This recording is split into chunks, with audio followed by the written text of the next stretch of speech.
It's nice to see you again in this video. Did you know that attackers can get your username and password by just connecting on your network? You don't believe me?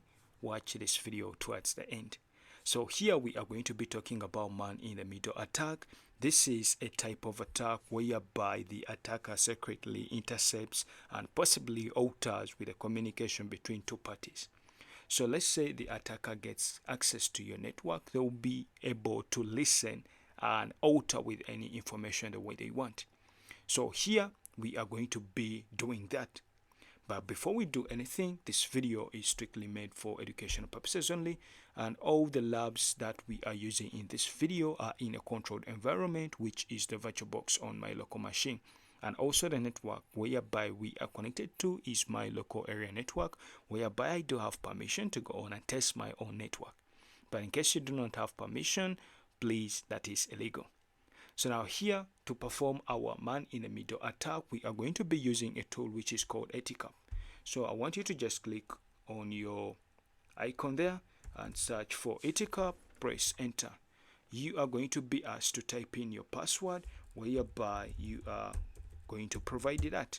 So after typing in our password, our Etiquette is going to be opened up.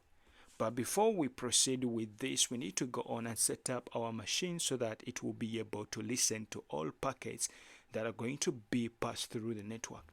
Simply, it's the IP forwarding. Go on, open up your terminal, and I want you to run this command, which is sudo sysctl net.ipv4.ip_forward equals 0.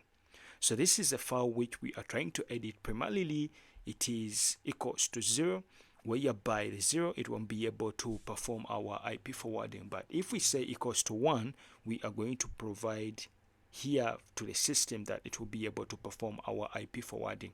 So if we press enter, they may ask you for a password. Just go on and type in your password because this command starts with a sudo.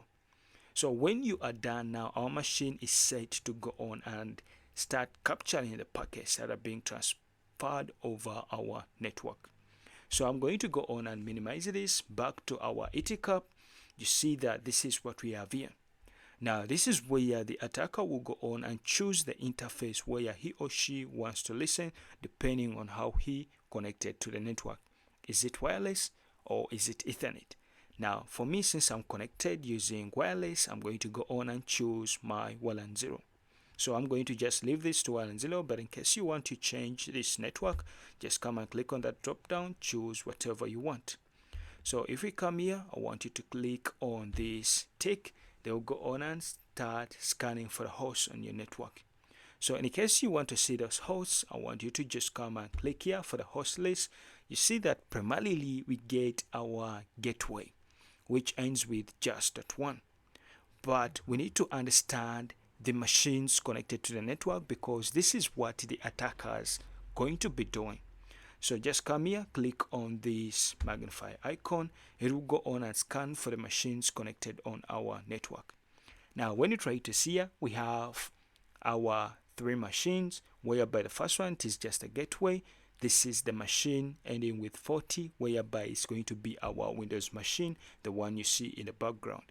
So here, I want you to just tap on this number 1, that is the gateway, and click to add to target 1. And come here to the second machine, which is the IP of my Windows machine, and say add to target 2. So after setting all of those, we need to go on and start up our app spoofing. So with our app spoofing, just come here on this icon for a globe and click on app poisoning. So if we tap on that here, just make sure that you put a tick on sniff remote connections. So if we say OK, our target is set. So the attacker will go on and set everything just like this. Now if we go to a Windows machine, let's say if you're trying to log in to your account, the attacker will be able to see your username and password. Let's see how the attack will be. So let's come to our Windows machine. I'm going to go on and open up my browser, that is my Edge. Now primarily, since we don't want to be on the bad side of the law, we are using a test web application, which is our testphp.vonweb.com. Now I'm going to just come here to sign up, whereby we shall be provided with a login page. Now with that login page, this is where we are going to type in our username and password. I see my internet connectivity is a little bit slow, whereby I have to just give it a few seconds until we are given to the page.